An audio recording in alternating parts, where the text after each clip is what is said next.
तो अरशद मदनी साहब ने आज नकाब चेहरे से उतार दिया इस बड़ी मीटिंग का। अरशद मदनी, महमूद मदनी और कोई भी इस तरह का इंसान, इंद्रेश कुमार जी का बयान आप कोई भी पढ़ लें, हूबहू वही बात कह रहे हैं जो मौलाना अरशद मदनी कहते हैं। इंसान इंसान के बराबर होता है, ये उनको 5000 साल से भारत का संविधान नहीं समझा पाया, ये अरशद मदनी अपनी भाषण देके समझा लेंगे। तो मौलाना अरशद मदनी की एक वीडियो वायरल होते हुए नजर आई है जिसमें उन्होंने मनु और आदम अलैहिस्सलाम को एक ही बताया।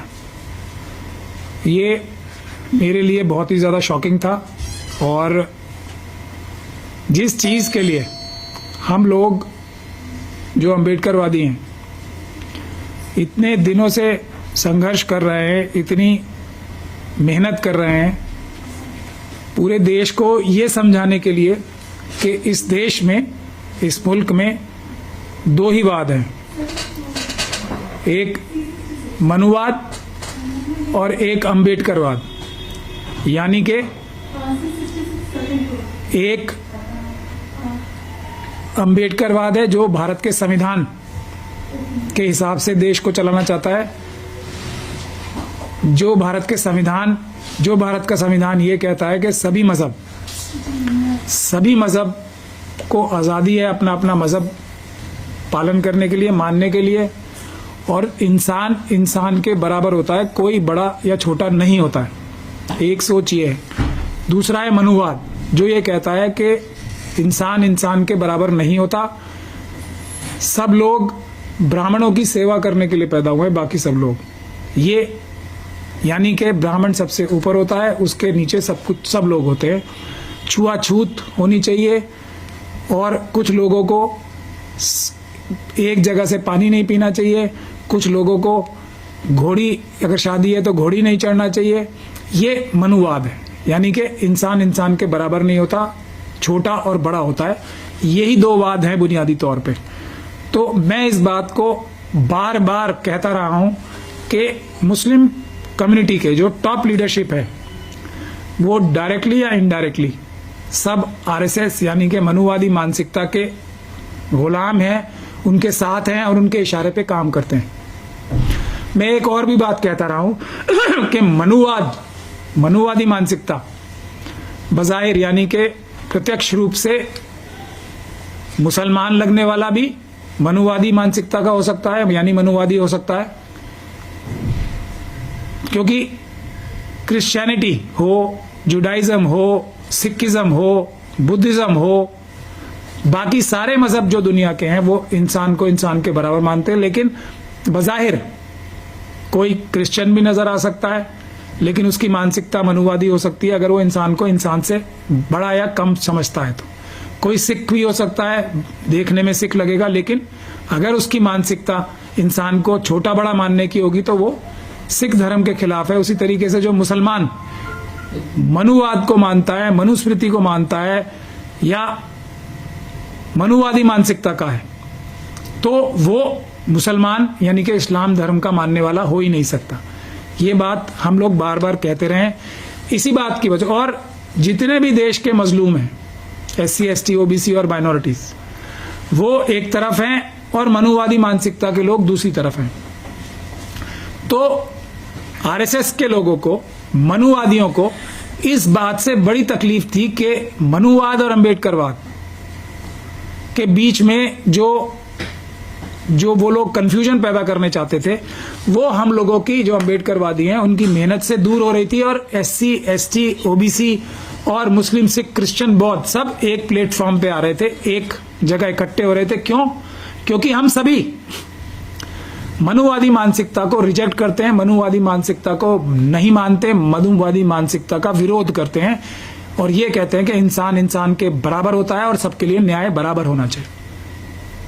तो अब मनुवादियों के मन में बहुत कुलबुलाहट थी, बहुत परेशान थे, अम्बेडकरवाद से ही परेशान है सबसे ज्यादा, और उन्हें किसी चीज से कोई फर्क नहीं पड़ता, और चीजें तो वो खुद ही कराना चाहते। तो बहुत दिनों से ये साजिश चल रही थी हम लोगों के खिलाफ, अम्बेडकरवादियों के खिलाफ, जिसका एग्जाम्पल फैजान मुस्तफा, जिन्होंने जो राजस्थान हाईकोर्ट में एक जगह मनु जी की मूर्ति है उसकी तारीफ की और फोटो खिंचवा के किया, ये उस साजिश का हिस्सा थी। उसके बाद हमारे एक अभी अब्दुल नजीर साहब जज साहब रिटायर हुए हैं, जिन्होंने बाबरी मस्जिद का फैसले में दिया था, और उसके बाद चीफ जस्टिस साहब के साथ खड़े होके उनकी जो शराब पार्टी हुई थी उसमें हाथ मिला के खड़े होके फोटो भी खिंचवाई थी, और उसको उन्होंने अपनी किताब में लिखा भी है, रंजन गोगोई साहब ने। अब्दुल नजीर साहब रिटायरमेंट होते ही गवर्नर बना दिया, उन्होंने भी मनु की और मनु स्मृति की तारीफ की थी। वो भी ऑब्वियसली नजर आ गई कि मनुवादियों के कहने से ही की होगी। और मैं इन दोनों लोगों का शुरू से क्रिटिसिज्म करता रहा हूं कि ये लोग मनुवादी मानसिकता के हैं, इस्लाम से इनका कोई लेना देना नहीं है, भारत के संविधान से। हालांकि दोनों ही अपने आप को बहुत बड़ा जूरिस्ट बनते हैं, तो इनका भारत के संविधान से और इस्लाम से कोई ताल्लुक नहीं है, क्योंकि ये मनुस्मृति में विश्वास रखते हैं। उसके बाद आप लोगों ने दूसरी भी बहुत सारी प्रदर्शन देखे, सुरेश चौहान के को देखा, बहुत सारे संत जो अपने आप को कहते हैं उनको देखा, कि भारत का संविधान खत्म करके मनुस्मृति लागू करेंगे, हिंदू राष्ट्र बनाएंगे। क्या हिंदू राष्ट्र बनाएंगे, और हिंदू राष्ट्र जो है मनुस्मृति से चलेगा। और आज मौलाना अरशद मदनी, अभी कुछ दिन पहले भी एक डेलीगेशन मिल के आया ना आरएसएस, मोहन भागवत जी से है, एमआरएम है, मुस्लिम राष्ट्रीय मंच, जिसमें क्या नाम है, इंद्रेश कुमार, जिनके ऊपर आतंकवाद के भी एलिगेशंस लगते रहे, उनसे बड़ी गठजोड़ करके बड़ी गहरी मीटिंगें कर रहे हैं हमारे कुछ लोग, सो कॉल्ड नजर आने में मुसलमान लेकिन अंदर से मनुवादी मानसिकता के, वो लोग भी मिल के आ रहे हैं। तो ये डायरेक्शन आरएसएस की और मनुवादी मानसिकता की थी कि इस तरह की बात करें कि मनु को आदम अलैहिस्सलाम से मिलाया जाए, ये बोला जाए कि दोनों एक ही हैं। क्या कोई भी जुडाइज्म मानने वाला, यहूदी मजहब को मानने वाला, क्रिश्चियनिटी को मानने वाला, सिखिज्म को मानने वाला, इस्लाम को मानने वाला, जैनिज्म को मानने वाला, लिंगायत मजहब को मानने वाला, कबीर को मानने वाला, रविदास को मानने वाला, रायदास को मानने वाला, कोई भी इंसान ये कह सकता है कि मैं मनुस्मृति में विश्वास रखता हूं, मनु हमारे मजहबी रहनुमा थे, ऐसा कोई भी कह सकता है? सिर्फ वही कह सकता है जो मनुवादी मानसिकता का हो, जो दिल के अंदर, दिल से तो मनुवादी हो, ऊपर से मुसलमान, सिख, क्रिश्चियन, बौद्ध या कोई और मजहब का बन के दिखा रहा हो, ताकि इन मजहबों के लोगों को बेवकूफ बना के धोखा दिया जा सके। दिल में तो उसके मनुवादी ही है। और ये मनुवाद इंडिया से ज्यादा पाकिस्तान में है। पाकिस्तान तो बज़ाहिर एक इस्लामिक कंट्री कहता है ना अपने आप को, लेकिन वहां की जो एस्टेब्लिशमेंट है, वहां की जो गवर्नमेंट है, वो भारत की गवर्नमेंट से ज्यादा मनुवादी है। वहां आज तक जमींदारी एक्ट एबॉलिश नहीं हुआ है। वहां आज भी आम इंसानों को, हालांकि कहने को तो इस्लाम मजहब के ही मानने वाले हैं, जानवर से बुरी तरह ट्रीट किया जाता है। जो जमींदार कम्युनिटी के लोग आते हैं, देख लीजिए वहां की आप लोग, वहां की जो रिपोर्ट्स हैं वहां आप देख सकते हैं। खुद इस्लाम मजहब के मानने वाले, इस्लाम मजहब के मानने वालों को जानवरों से ज्यादा बुरा ट्रीटमेंट करते हैं। वही ट्रीटमेंट जो यहाँ मनुवादी मानसिकता के लोग शेड्यूल कास्ट, शेड्यूल ट्राइब और ओबीसी के साथ करते हैं, वही एग्जैक्ट बिहेवियर वहां इस्लाम धर्म के मानने वालों के साथ, इस्लाम धर्म के मानने वाले ही जो देखने में नजर आते हैं मुसलमान, वो वही बिहेवियर करते हैं। ये सच्चाई है। तो मनुवादी मुसलमान जो हैं वो मुसलमान नहीं होते, वो मनुवादी ही होते हैं। तो अरशद मदनी साहब ने आज नकाब चेहरे से उतार दिया इस बड़ी मीटिंग का। ड्रामा उन्होंने चाहे कुछ भी किया हो, लेकिन असली मकसद ये था कि मनु को, जो बाबा साहब डॉक्टर भीमराव अंबेडकर ने मनुस्मृति जला के भारत का संविधान लाया था, तो बात यह थी कि मनु को आदम अलैहिस्सलाम से मिला के मुस्लिम कम्युनिटी को SC ST और OBC से दूर करने की साजिश है। और आरएसएस ये चाहती है कि मुसलमानों को बेवकूफ बना के अपनी तरफ खींचने की कोशिश करे, अपने schedule caste, schedule tribe, OBC भाई और बहनों से दूर। ये कभी नहीं हो सकता, क्योंकि ये सिर्फ इस्लाम के खिलाफ नहीं है, भारत के संविधान के भी खिलाफ है, और हर एक मजहब के जो मनुस्मृति को नहीं मानता उसके खिलाफ है। तो हम सब लोगों को ये साजिश समझनी चाहिए। ये अरशद मदनी और इनके भतीजे जो हैं, महमूद मदनी, ये सब मनुवादी मानसिकता के हैं। इन्हीं लोगों ने ये हमारे बीच में जो अशराफ और अजलाफ की जो दरार डाली है, ये यही मनुस्मृति के मानने वाले लोग जो मुस्लिम धर्म में घुस आए हैं, कुछ जो अपने आप को मुसलमान दिखाते हैं मुसलमान नहीं, हो ही नहीं सकते। ये उन्हीं की साजिश का हिस्सा है। इससे हमें बहुत होशियार रहना है। अरशद मदनी, महमूद मदनी और कोई भी इस तरह का इंसान जो मनुवाद को, मनुवादी मानसिकता को डिफेंड करता है डायरेक्टली या इनडायरेक्टली, उसका बायकॉट होना चाहिए। वो भारत के संविधान के खिलाफ है, भारत के कानून के खिलाफ है और सारे मजहबों के खिलाफ है जो मनुस्मृति को नहीं मानते, जो कि सारे ही मजहब हैं। बहुत बहुत शुक्रिया। तो मैं इस हिसाब से देखा जाए तो कल की तकरीर की जो जो चीजें आपने दी उस पर आप प्रेस कॉन्फ्रेंस कर रहे हैं, आप कह रहे हैं कि उन्होंने नकाब हटा दिया चेहरे से, लेकिन फिर सवाल ये उठता है कि मौलाना अरशद मदनी ने जिस बात से अपनी बात का आगाज किया और बात शुरू की, वो उन्होंने कहा कि मुसलमानों की घर वापसी कराने वाले जो लोग हैं, जो मुसलमानों को कहते हैं कि अपने पूर्वजों की तरफ पलट आओ, वो जाहिल हैं, वो जानते नहीं हैं, उनको ज्ञान नहीं है। यहाँ से उनकी बात की शुरुआत थी। तो क्या इसको आप इस तरह से नहीं देखेंगे कि मुसलमान गया मुद्दा नफरत फैला रहे हैं, उनको जवाब दिया गया? नफरत फैलाने वालों को ये मौलाना अरशद मदनी समझा लेंगे। उनसे ज्यादा इस्लाम मजहब को उन्होंने पढ़ रखा है। इंद्रेश कुमार जी का बयान आप कोई भी पढ़ लें, हूबहू वही बात कह रहे हैं जो मौलाना अरशद मदनी कहते हैं। इनको 5000 साल से जो कोई ना समझा पाया, अरशद मदनी समझा लेंगे उन्हें। इंसान इंसान के बराबर होता है, ये उनको 5000 साल से भारत का संविधान नहीं समझा पाया, ये अरशद मदनी अपनी भाषण देके समझा लेंगे। आपको ये बात समझ में आती है? एक ही पॉइंट था इसकी सारी जो ये मीटिंग कराई गई है, इसका सिर्फ और सिर्फ एक पॉइंट था कि मुस्लिम कम्युनिटी को खड़ा दिखाया जाए, मुस्लिम कम्युनिटी को बदनाम किया जाए, मनुस्मृति के साथ खड़ा दिखाया जाए, ताकि हमारी लड़ाई शुरू हो SC, ST, OBC और दूसरी माइनॉरिटी के मजहब मानने वालों से। और कोई इस साजिश का हिस्सा नहीं है। RSS की सबसे बड़ी, मनुवादियों की सबसे बड़ी चालबाजी ये होती है कि वो बज़ाहिर कुछ दिखाते हैं और होते कुछ और है, उनका मकसद कुछ और होता है, दिखाते कुछ और है।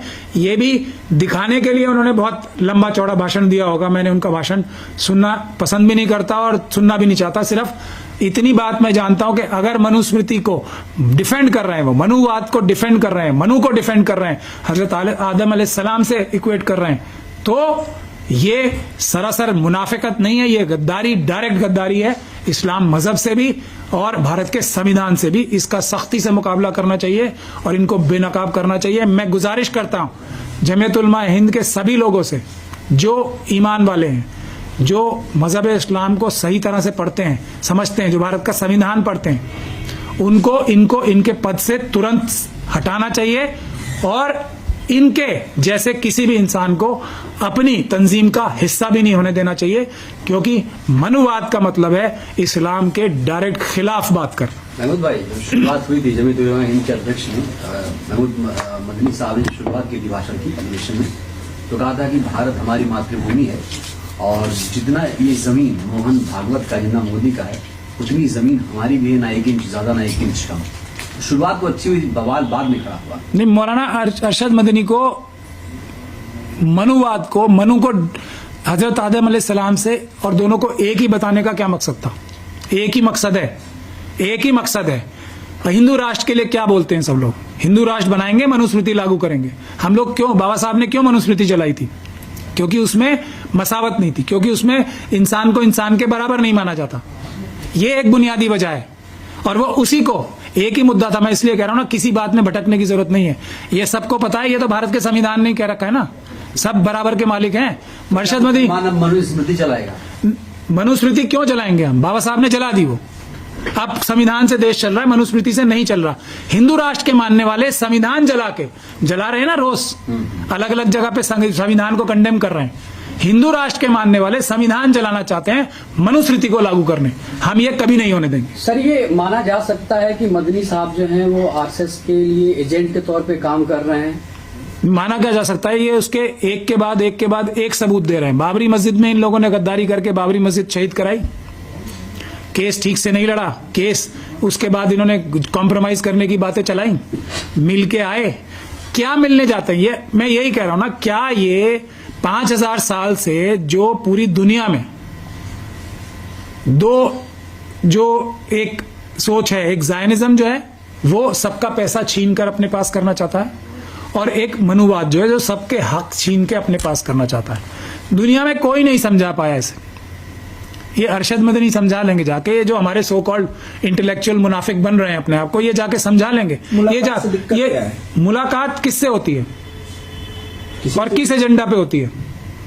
किस एजेंडा पे होती है? ये लोग सब मिलके जो 90% लोग हैं उनसे तो कोई मुलाकात नहीं कर रहा। ये 1.5% 2% लोगों वालों से जाके क्या मुलाकात करनी है? किस लिए? कि हम मनुस्मृति को कैसे लागू करवाएं? एक ही पॉइंट हो सकता है इस मुलाकातों का कि हम मनुस्मृति कैसे लागू कराएं।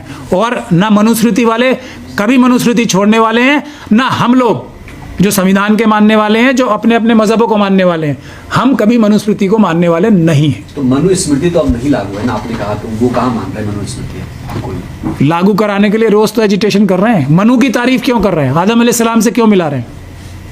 यही तो बात है। विवाद खड़ा हुआ महमूद भाई कि ओम और अल्लाह एक ही है, इस पर आप क्या? मैं ये कह रहा हूं ना, ये सब डाइवर्ट करने के टैक्टिक्स है। एक ही पॉइंट था, जिस चीज की सुपारी मिली थी वो मनु, जिस चीज की सुपारी मिली थी मनुस्मृति लागू कराना। क्यों? क्योंकि ये हिंदू राष्ट्र बनाने का सबसे बड़ा ये एक फुट सोल्जर्स हैं। मनुस्मृति के बारे में तारीफ करने का मतलब है मनुस्मृति लागू कराने की कोशिश करना। तो ये इसमें बिल्कुल भी हमें डाइवर्ट नहीं होना है। एक चीज से डाइवर्ट हो सकते हैं सिर्फ हम, ये वो है कि इस जो बयान इन्होंने किया, और वहां पे मुझे बता रहे हैं कि बहुत सारे जो मजहबों के लोग आए हुए थे वो नाराज होकर गए फिर वहां से। तो वो क्यों? इतनी बड़ी कंट्रोवर्सी कराने के लिए बहुत तरफ से कोशिश हो रही है एक इशू को डाइवर्ट करने के लिए, वो है अडानी का इशू, जिसमें अमित शाह साहब डायरेक्टली इन्वॉल्व हैं। और मोदी जी भी शायद अमित शाह साहब को बचाने के लिए पूरी कोशिश तो कर रहे हैं, शायद नहीं बचा पाएंगे, क्योंकि अमित शाह और अडानी के सबूत आज से नहीं, कोई जब वो 25 साल के थे जब से साथ हैं। तो इस इशू से डाइवर्ट करने के लिए भी ये बात कही गई है, ताकि इससे SC ST OBC और माइनॉरिटी की एकता टूटे। मनु की तरफदारी किसी तरीके से भी करने का मतलब है भारत के संविधान पे डायरेक्ट हमला। आपने अमित शाह जी का भी नाम ले लिया जी, हिंडनबर्ग की रिपोर्ट में उनका भी नाम है। हिंडनबर्ग की रिपोर्ट में जिसका नाम है, चाइनीज लोगों का चांग चुंग लिंग का नाम है। और मैं ये बात भी बहुत पहले से कहता आ रहा हूं कि भारत की इकोनॉमिक पॉलिसी, डिफेंस पॉलिसी मनुवादी मानसिकता के, तब भी मेरी एक कोई भी बयान उठा के देख ले, मनुवादी मानसिकता के गुजराती बिजनेसमैन चाइना और पाकिस्तान के साथ मिलकर इंडिया की डिफेंस पॉलिसी खराब कर रहे हैं, इंडिया की डिफेंस पॉलिसी कॉम्प्रोमाइज कर रहे हैं, इंडिया की इकोनॉमिक पॉलिसी कॉम्प्रोमाइज कर रहे हैं, ट्रेड डेफिसिट 80-20 का बना रहे हैं। ये मनुवादी मानसिकता के गुजराती बिजनेसमैन, और गुजराती बिजनेसमैन मनुवादी मानसिकता के किसके कंट्रोल में है? अमित शाह साहब के। अमित शाह साहब और ये अडानी साहब के खुद के, अडानी साहब ने खुद कह रखा है कि जब हम 25-25 साल के थे एक तरह का बिजनेस करते थे। ये सब सच्चाइयां हैं। और कोई भी व्यक्ति, जब तक अरुण जेटली साहब जिंदा थे 3 साल पहले तक, इस स्पीड से अडानी की प्रोग्रेस नहीं हुई, क्योंकि अरुण जेटली साहब को ये इस तरीके से जबरदस्ती बिल्कुल ही लूट नहीं मचा सकते थे उनके सामने, क्योंकि वो सीनियर आदमी थे। उनके मरते ही ये खुलेआम लूट का माहौल बना है। और जब इसकी इन्वेस्टिगेशन होगी ठीक से, तो अमित शाह साहब इसमें, ये सारा पैसा अमित शाह साहब का ही है। अडानी तो एक फ्रंट है। तो ये जितनी भी जो पब्लिक डोमेन में बातें आई हैं, चाहे वो श्रीलंका की बात हो, बांग्लादेश की बात हो, ऑस्ट्रेलिया की बात हो, अभी इसराइल की बात हो, देखिए इसराइल के राष्ट्र जो प्राइम मिनिस्टर हैं वो खुद थोड़ी ये कभी एक पोर्ट हैंड ओवर करने आते हैं। ये सब अमित शाह साहब के कहने पे मोदी जी फोन कर करके अडानी जी की मदद करते रहे हैं। ये सच्चाई है। जिस दिन इन्वेस्टिगेशन होगी ये खुल के सामने आएगी बात से।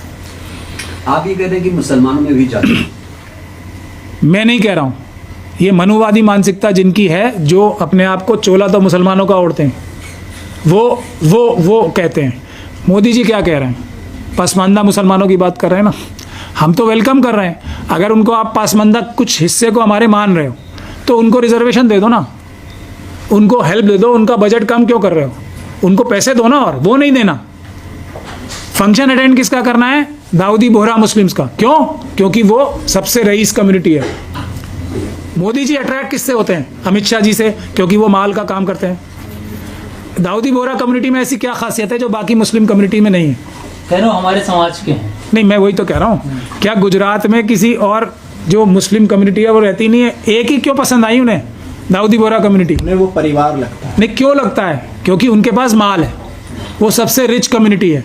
मुस्लिम कम्युनिटी में Dawoodi Bohra community rich community है। यही मोदी जी को अदा पसंद आती है ना, बस यही एक क्वालिटी तो देखते हैं वो हर जगह, और कुछ देखते नहीं है, तो वही पसंद आएंगे। मदनी साहब वाले पे आते हैं। जमात उलमाए हिंद जो है, बहुत सारे मुसलमान जो है इनके फॉलोअर हैं और मानते हैं, और जिस हिसाब से कल के बयान के बाद चीज़ें लग रही हैं और समीकरण हो रहा है कि आरएसएस के इशारे पर काम कर रहे हैं, तो ये मुसलमान का बड़ा तबका वो जाएगा कहाँ, विश्वास किस पे करेगा? मुसलमानों को लीडर है नहीं। लीडर क्यों नहीं है? इस्लाम का जो लीडर है वो तो रसूल अल्लाह है, उनके पास उनकी हदीस है, उनके पास उनकी जो उन्होंने जो काम किए हैं उनकी मिसाल है, उनके पास भारत का संविधान है, भारत के संविधान में आर्टिकल्स ये रसूल अल्लाह की सुन्नत पे ही तो है ज्यादातर। कौन सा नहीं, ज्यादा आर्टिकल 14 मान है सर, आर्टिकल 14 आर्टिकल 21 सबको बराबर का हिस्सा, सबको इंसाफ, ये इस्लाम तो है, ये रसूल अल्लाह के एक तो कॉन्सेप्ट है।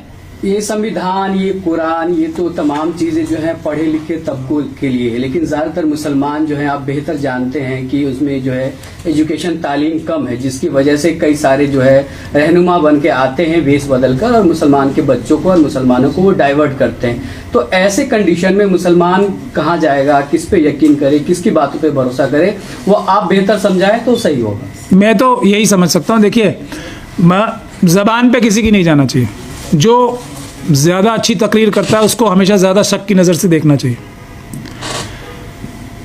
पैमाना होना चाहिए। तकरीर आपकी भी अच्छी है, जो ज्यादा अच्छी तकरीर करता है उसको ज्यादा शक भरी नजर से देखना चाहिए। मेरी तकरीर अच्छी है तो आप पहले आदमी हो ऐसे जो ये कह रहे हो, बहुत बहुत शुक्रिया, लेकिन ये अच्छा सवाल था, यही सवाल करना चाहिए। आप इतनी अच्छी अच्छी बातें कर रहे हो, इतनी बहादुरी की बातें कर रहे हो, इतनी कॉन्स्टिट्यूशन संविधान की बातें कर रहे हो, इतनी मसावत की बातें कर रहे हो, आपने अपनी जाती जिंदगी में क्या किया? मैंने अपनी जाती जिंदगी में क्या किया? अब मुझे नापिए, तोलिए, क्वेश्चन कीजिए, तो मेरे पास सबूत होंगे दिखाने के लिए कि मेरी सच्चाई का सबसे बड़ा सबूत यह है कि मेरे ऑफिस में 15 घंटे तक रेड की अमित शाह साहब ने करवाई, डायरेक्टली इन्वॉल्व होकर। मेरी सबसे लेटेस्ट सबूत ये है। इसके अलावा भी मैं बहुत सारे सबूत दे सकता हूं। बगैर सबूत के ना मुझ पे यकीन करना चाहिए ना किसी और पे। मेरे जो इनकम टैक्स रिटर्न्स हैं, देखिए आप पहले क्या थे और अब क्या है। जब से मैं ये संविधान बचाने का, अंबेडकरवाद का काम कर रहा हूं, सारी एजेंसियां मुझे मिलके मारने के लिए दौड़ रही हैं। आरएसएस की सारी तंजीमें, यहां तक कि मेरे पीछे इंटरनेशनल क्रिमिनल्स भी लगा रखे हैं मारने के लिए। ये मेरी सच्चाई है। अब दूसरे लोगों को देखिए कि उनके पास कितना वसाइल थे। जैसे जैसे उन्होंने अपना जमीर बेचा, जैसे जैसे वो बड़े लीडर बन रहे हैं, जैसे जैसे उनकी पब्लिक मीटिंग्स में लाखों लाखों लोग ला रहे हैं, तो उनके फाइनेंशियल पैसे कैसे बढ़ते जा रहे हैं। ये टेस्ट, ये सवाल करने का है सबसे ज्यादा। मैं चारों तरफ से घिरा, आज मैं यूपी में जाके एक पब्लिक मीटिंग करने दूं, आपको लगता है योगी जी मुझे परमिशन देंगे? मध्य प्रदेश में जाके पब्लिक मीटिंग करने लगूं, आपको लगता है मुझे परमिशन मिलेगी? नहीं मिलेगी ना। राजस्थान में भी नहीं मिलेगी। क्यों नहीं मिलेगी? क्योंकि मैं इंसाफ, बराबरी की बात करूंगा। राजस्थान में हो सकता है फिर भी मिल जाए, क्योंकि वहां अमित शाह साहब का चलता तो है लेकिन कम चलता है, थोड़ा, इतना ज्यादा नहीं चलेगा। तो मैं आपको ये बता रहा हूं बुनियादी तौर पे ये पैमाना है। वक्फ की प्रॉपर्टीज, मैंने कितना काम किया वक्फ की प्रॉपर्टी, 50,000 करोड़ की प्रॉपर्टी यहां मैंने छुड़ाई, दिल्ली के करबला जोरबाग। अभी ये महरौली में चल रहा है, उसमें भी हम लोगों की कवाइश से 7 मस्जिदें बची थी और वो हम लोगों ने ही बचाई थी पहले। अब वहां के लोग गाफिल हो गए, इसलिए आज वो अंजाम भुगत रहे हैं। ऐसे में आपको 50 एग्जाम्पल दे सकता हूं। क्या इतने बड़े बड़े नेता जो अपने आप को बनते हैं, वो ये कैसे बता सकते हैं आपको कि उन्होंने कितनी वक्फ की प्रॉपर्टीज बचाई? मैं तो किसी पोस्ट पे नहीं रहा ना कभी भी। मैं 50,000 करोड़ की दिल्ली में एक प्रॉपर्टी और दूसरी 50-60 हजार करोड़ की महरौली की प्रॉपर्टी, दो तो वैसे ही बता सकता हूं, इसके अलावा भी बतानी अगर पूछोगे आप तो बताऊंगा। तो ये सवाल हर लीडर से होने चाहिए कि हैदराबाद में, उत्तर प्रदेश में कितने लोगों ने कितनी प्रॉपर्टीज वक्फ की बचाई, कितने लोगों के केसेस लड़े, कितने लोगों ने उनको मारने की कोशिश की, कितने मुकदमे उनके ऊपर लगे। और बगैर किसी पोस्ट होल्ड के लगे। ये सवाल जब तक नहीं पूछना शुरू करेंगे मुसलमान, तब तक उनकी क़यादत खराब होगी। ये सवाल SC ST माइनॉरिटीज के लोग, OBC के लोग अपने लीडरों से नहीं पूछना शुरू करेंगे, तब तक ये हाल होता रहेगा। लोग, कोई भी अच्छा लीडर उभर के आएगा, उसको RSS और मनुवादी कैच करते हैं, उसको बड़ा बनाते हैं। जो टेलीविजन पे, आज मुझे टेलीविजन पे क्यों नहीं दिखाया जाता बताओ? मेरी स्पीच इतनी अच्छी है ना, तो मुझे ये अर्नब गोस्वामी क्यों नहीं दिखाता है? क्यों क्यों और लोगों को दिखाता है? किस किस को दिखाता है? ये टेस्ट है। सुधीर चौधरी क्यों नहीं दिखाता? वो तो मेरा क्लाइंट रहा है, एक बार मैंने उसकी बेल कराई, जेल जाने से मैंने ही बचाया था। क्यों नहीं दिखाता मुझे? ये सवाल दूसरे लोगों को दिखाता, उनमें ऐसी क्या खासियत है जो मुझ में नहीं? ये टेस्ट है कि जो सरकारी एजेंसियां हैं, जो RSS है, मनुवादी हैं, वो मेरे खिलाफ हैं। ये टेस्ट सब पे लागू होना। तो मदनी साहब के एक्सक्लूसिव इंटरव्यू चल रहे हैं ना?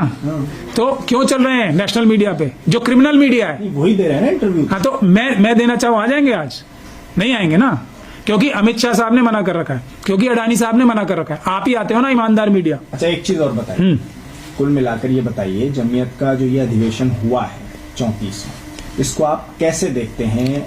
क्योंकि 9 साल 8 साल 9 साल बाद ये अधिवेशन हुआ है, इतने बड़े पैमाने पर लाखों की संख्या में मुसलमान जमा किए गए, 2024 का चुनाव भी करीब है, आप कैसे देखते हैं इस अधिवेशन को? ये सीधा सीधा RSS ने करवाया है, और उसका एक पॉइंट एजेंडा, इससे डाइवर्ट नहीं होना है कि मनुवाद और अंबेडकरवाद की जो लड़ाई चल रही है, उसमें मुस्लिम कम्युनिटी को अंबेडकरवाद के खिलाफ दिखाया जाए, और हमारे SC ST OBC भाइयों को कंफ्यूज किया जाए कि मुस्लिम्स जो हैं वो मनु को मानने वाले हैं, मनुवाद को मानने वाले हैं, इसके अलावा कोई नहीं है। लेकिन मैं अपने SC ST OBC और माइनॉरिटीज के भाइयों को ये बता देना चाहता हूं, मुस्लिम कम्युनिटी 99.9% आपके साथ खड़ी है। ये दलाल, ये मुनाफिक, हमारे यहाँ हिपोक्रेट्स को मुनाफिक कहते हैं, को आप मुसलमान मत मानिए।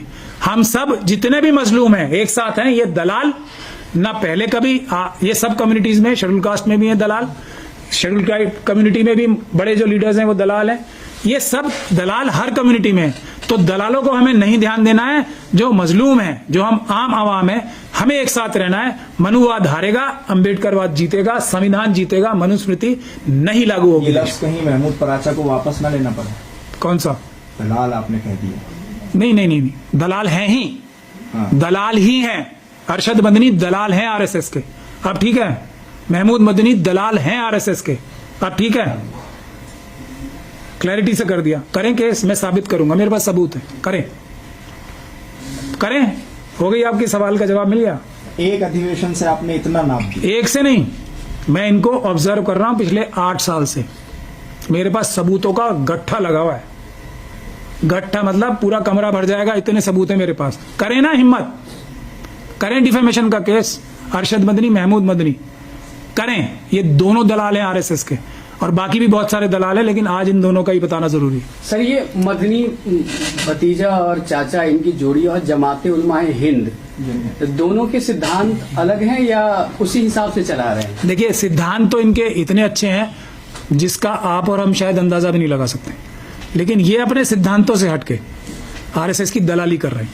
ये है, इनके बुजुर्गों ने कुर्बानियां दी हैं, ये अपने बुजुर्गों की कुर्बानियों का एक तरीके से, जो कहते हैं ना, सूद वसूल कर रहे हैं। वरना लोग इनकी शक्ल देखना पसंद ना करें आज, अगर ये उस खानदानों से ना आते हो तो। समझ गए आप बात? ये है, ये जो कहते हैं, जो मनुवाद की जो साम दाम दंड भेद जो है ना, ये वो उसका जीता जागता नमूना है। जो ये कहते हैं, जो ये नजर आते हैं, वो ये नहीं है। लेकिन रामलीला मैदान में तो आप कह रहे हैं कि लोग पसंद नहीं करते। रामलीला मैदान में तो इनके लिए दीवानगी थी लोगों में, लाखों लोग। नहीं, ऐसा क्यों? ऐसा तो अभी मैं आपको क्या बताऊं, लेटेस्ट एग्जांपल तो वही है ना, क्या नाम है वो नए लेटेस्ट बाबा जो है, क्या नाम है उसका?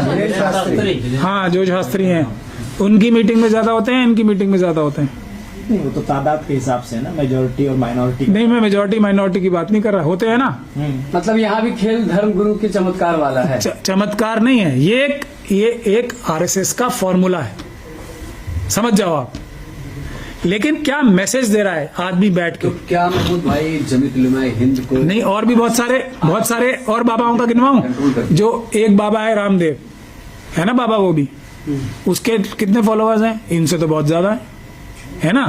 वो क्या फ्रॉड कर रहे हैं, वो अब पूरी दुनिया को पता है, अडानी की तरह वो भी जाने वाले हैं, उनका भी यही खेल है, पैसे का खेल। भी है आपके पास। मैं कह रहा हूँ ना, डिफेमेशन करे मेरे खिलाफ, रामदेव करे, रामदेव के भी बहुत सारे सबूत है मेरे खिलाफ, करे। अमित शाह साहब तो कर नहीं रहे, ये करेंगे। रेड करवा करवा दी ना, क्या हुआ अंजाम? ईमान पक्का था ना, संविधान पे भरोसा था ना, कानूनी हिसाब से आज बैकफुट पे कौन है? मैं डर रहा हूं। यही सवाल आप सबसे करें।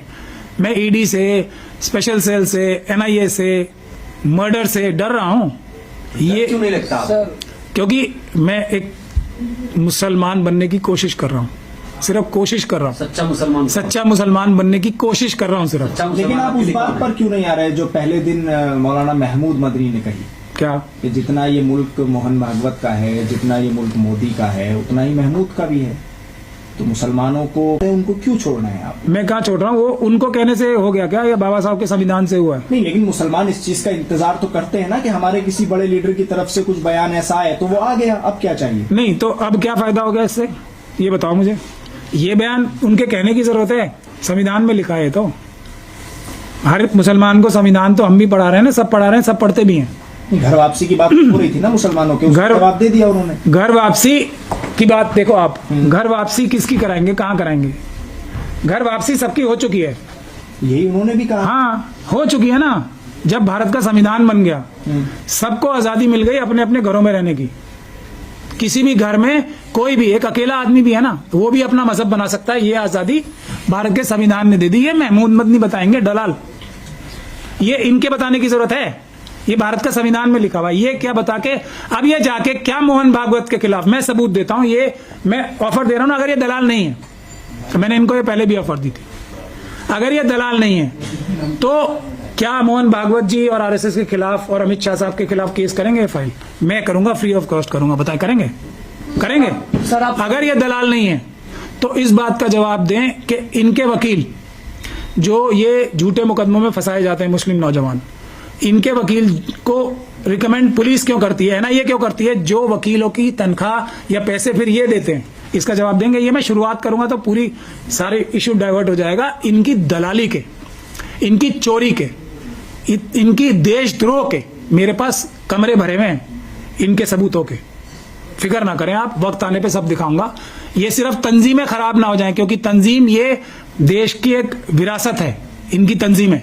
इसलिए मैं लिहाज करता हूं। मैं इसीलिए पर्सनल लॉ बोर्ड वालों का भी लिहाज इसलिए कर रहा हूं कि पर्सनल लॉ बोर्ड एक तंजीम है जो कि देश के हित के लिए काम कर सकती है। ये ऊपर के जो लीडर्स आ गए हैं, जो आरएसएस से मिले हुए हैं, उनकी दलाली कर रहे हैं, उनसे तंजीमें खराब नहीं हो जाती, उनके वर्कर्स खराब नहीं हो जाते, ये लोग खराब हैं। सर आप संविधान की बात करते हैं, कानून की बात करते हैं, और देश में अभी देखा जा रहा है कि जो सुप्रीम कोर्ट में जज हैं या हाई कोर्ट में जज हैं, वो आरएसएस विचारधारा के लोग की तरफ से आ रहे हैं, तो फिर ऐसे मसले पर कैसे ताकत बढ़ेगी? ताकत बढ़ने के लिए तो बता रहे हैं, जब SC ST OBC माइनॉरिटीज जो मजलूम है इस देश के 88% जो है वो एक प्लेटफॉर्म पे आएंगे, तो अपने आप जब SC ST OBC और माइनॉरिटीज की खुद की चुनी हुई सरकारें आएंगी जो उनकी आवाज़ है, ऐसा नहीं कि पॉलिटिकल पार्टीज ने इन लोगों को 131 तो MP आते हैं हमारे लोकसभा में शेड्यूल कास्ट और शेड्यूल ट्राइब से, उनकी हालत तो सबसे खराब है, उनकी हालत तो ठीक हो जानी चाहिए थी, क्योंकि वो उनकी आवाज़ से नहीं आते, वो आते हैं पॉलिटिकल पार्टीज के नुमाइंदों के तौर पर, तो पॉलिटिकल पार्टीज की बात करते हैं। तो जिस दिन SC ST OBC और माइनॉरिटीज एक प्लेटफॉर्म पे आ जाएंगे, उनकी आवाज़ से सरकारें बनेगी, तो सब लोग ठीक हो जाएंगे। जिसकी जितनी संख्या भारी वो हर जगह नजर आएगी, उसकी उतनी हिस्सेदारी हर जगह नजर आएगी। जिस दिन असली सरकारें आएंगी SC ST OBC और माइनॉरिटीज की, तो तब ये सब प्रॉब्लम्स नहीं रहेंगी। आप लोग देखेंगे ये जज जो बन गए हैं वो भी दबाव में काम नहीं करेंगे। जैसे आप बोलते हैं ना कि हम पे ये दबाव है, हर इंस्टीट्यूशन बोल रही है हम पे दबाव है, तब दबाव में नहीं, तब संविधान को इम्प्लीमेंट करने के लिए काम करेंगे और तब सच्चा न्याय सबको देखने को मिलेगा। समान नागरिक संहिता के लिए प्रयास शुरू कर दिए गए हैं, आपकी क्या राय है? अब ये तो कह ही रहे हैं ना कि मनु और आदम एक थे, तो मनुस्मृति लागू कराने के लिए तो खुद ही पैरवी कर रहे हैं। यही तो साजिश है जो मैं आपको समझाने की कोशिश कर रहा हूँ। UCC होना चाहिए कि नहीं? मैं मनुस्मृति नहीं होनी चाहिए, मनुस्मृति नहीं होगी, भारत का संविधान होगा तो सभी लोगों की जो धार्मिक भावनाएं, जो 25 से लेकर 30-31 तक जो कॉन्स्टिट्यूशन गारंटी करता है, जो आर्टिकल 14 गारंटी करता है, वो सभी लोगों की भावनाओं का ख्याल रख के किया जाएगा काम। ये डायरेक्टिव प्रिंसिपल हैं। देखिए यूनिफॉर्म सिविल कोड बनाने में मेरे हिसाब से अगर बनाया जाए, हम देते हैं ना इनको प्रपोजल कि इसमें मुसलमानों को एक चैप्टर होगा मुसलमानों के लिए, यूनिफॉर्म सिविल कोड ही बनाना ना, एक चैप्टर मुसलमानों के लिए होगा, एक सिख के लिए होगा, वो भी एक अलग धर्म है, सिखिज्म तो अलग धर्म है ना, उनके जो रीति रिवाज हैं उनके हिसाब से, जो मजहबी उनकी हकाइक हैं वो उनके हिसाब से काम करेगा।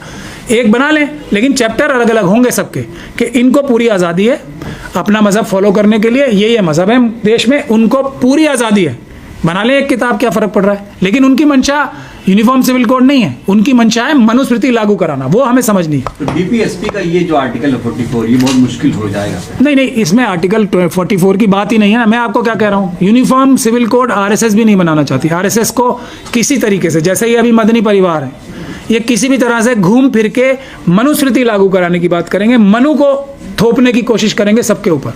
ये है साजिश, और इस आड़ में सारा पैसा देश का चुराएंगे, सबको दबाएंगे, और इनका ना किसी चीज़ से कोई मतलब है, ना देश की भलाई से मतलब है, ना देश के डिफेंस से मतलब है। 2000 किलोमीटर जगह चाइना हमारी छीन चुका है, इनको किसी चीज़ से कोई मतलब नहीं है, सिर्फ मनुस्मृति लागू करनी है ताकि सबका हिस्सा ये छीन सके।